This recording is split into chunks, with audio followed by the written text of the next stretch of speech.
For this tutorial you will need yarn. This is Katia Belice, and you will need approximately 200 to 300 gram.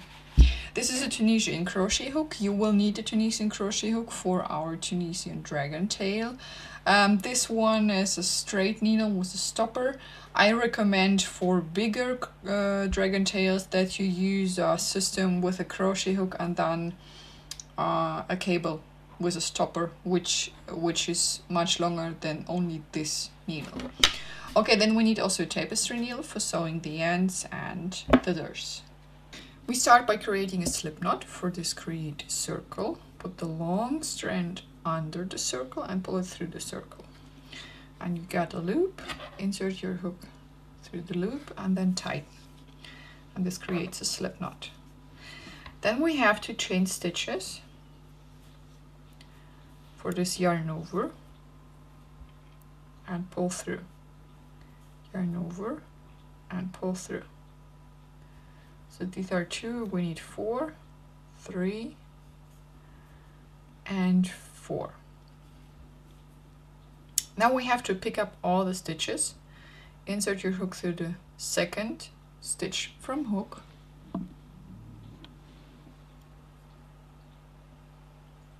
Then yarn over and pull through. Through the next, yarn over, pull through. Through the next, yarn over and pull through. So now we picked up all the stitches. And to crochet the first row, to finish the first row, you have to yarn over, pull the yarn through the first loop on your hook,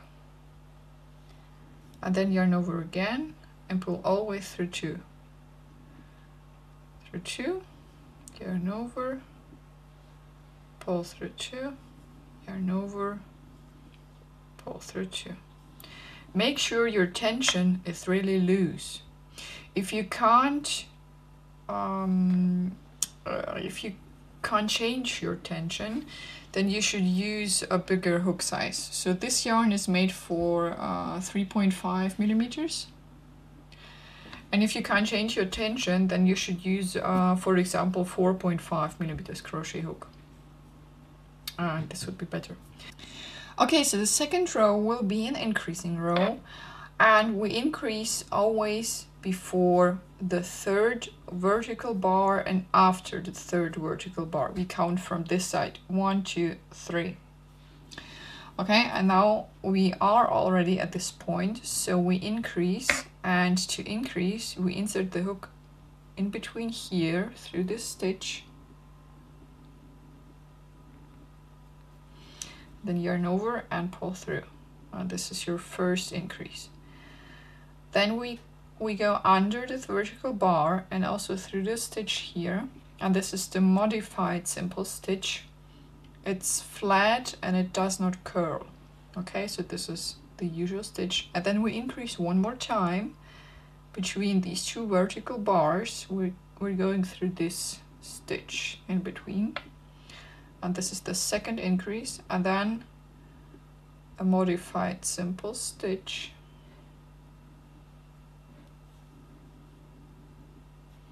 And the last stitch I'm going only under the vertical bar.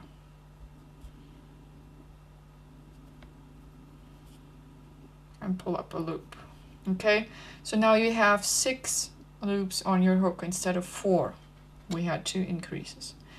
Then yarn over again, and we crochet all the stitches backwards, and it's always the same. So you first pull through the first stitch, and then all the way through 2. Through 2, through 2, through 2, through 2, through 2. Okay, so the next row will be a normal row without increases. And we will alternate all the time between an increasing row and a normal row. Okay, so now we will have only the modified simple stitch.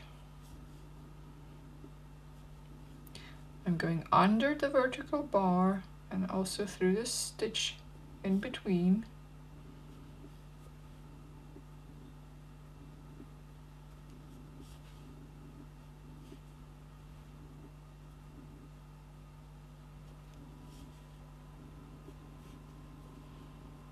then through the last stitch, and you have again your 6 loops, and then yarn over, pull through the first loop, and then all the way through 2.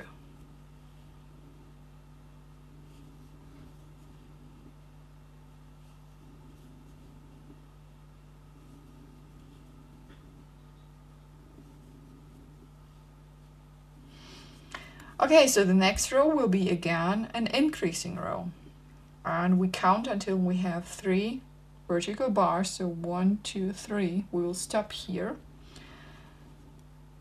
and I'm crocheting again the modified simple stitch.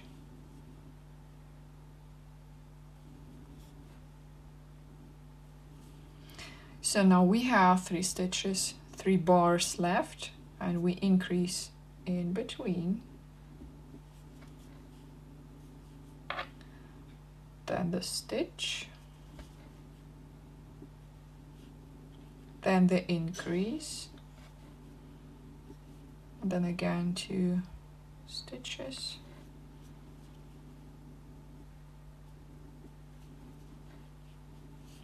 and you should have 8 loops on your hook now. So we had 2 increases. And again, yarn over, pull through the first loop, and then all the way through 2.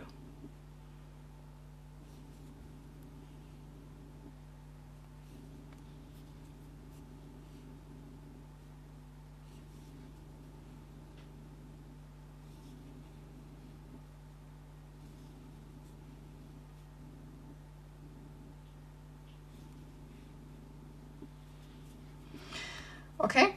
So the next row will be normal row without increases. And you continue alternating between these 2 rows until you have 8. So you count your vertical bars here as the rows. So you count 1, 2, 3, 4. That means we need 4 more to have 8. So these are my 8 rows. And now I will do this short or small triangle. And it's important that your last row was an increasing row. So I increased in the last row. If you did not have an increased last row, then crochet 1 row more and increase.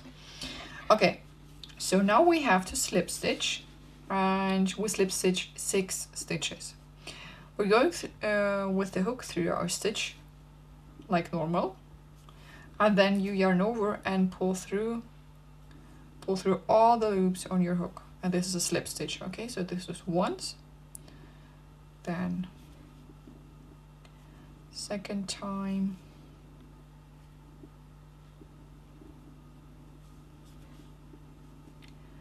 three, 4, 5, and 6. Okay, and now we continue this row as usual. So you pick up the stitches which are left,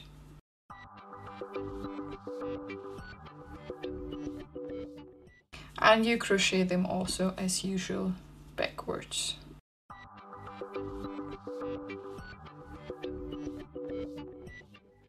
Okay, and now this row is your row number 1.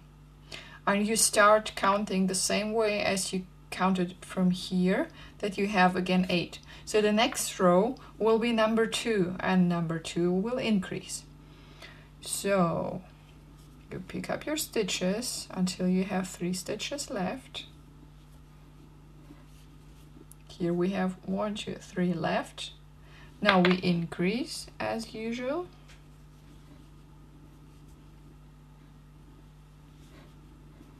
And the second increase, then the left stitches which are left. Now you have again your 2 increases, and then you crochet this backwards as usual.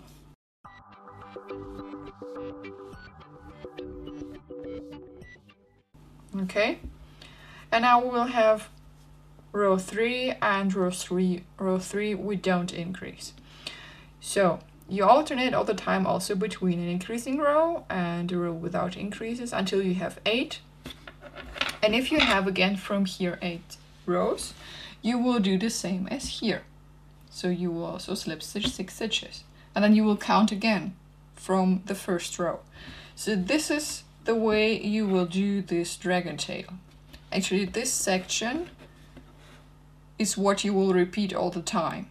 You alternate between one normal row and one row with increases, and if you crochet 8 rows, you will slip stitch 6 stitches, and then you count again from number 1. So it will get all the time bigger and bigger and bigger and bigger, and you continue crocheting this way until it's long enough. So there is no perfect way, so it wouldn't help you if I say crochet 100 centimeters or crochet 150 or 200 centimeters. It should be as long as you want to have it. And then if it's long enough and you're ready for doing the next triangle, the next twos, or how do you call this, then you should slip stitch all your stitches. So if your dragon tail have this width, continue crocheting until you have again your 8 rows, and then slip stitch all the stitches, and then you can fasten off. So this is actually the way you repeat all the time this until it's long enough, and then slip stitch all stitches. Okay, so I hope this tutorial was helpful. Watch also other videos, and don't forget to subscribe to be notified about new videos. And until next time, bye bye.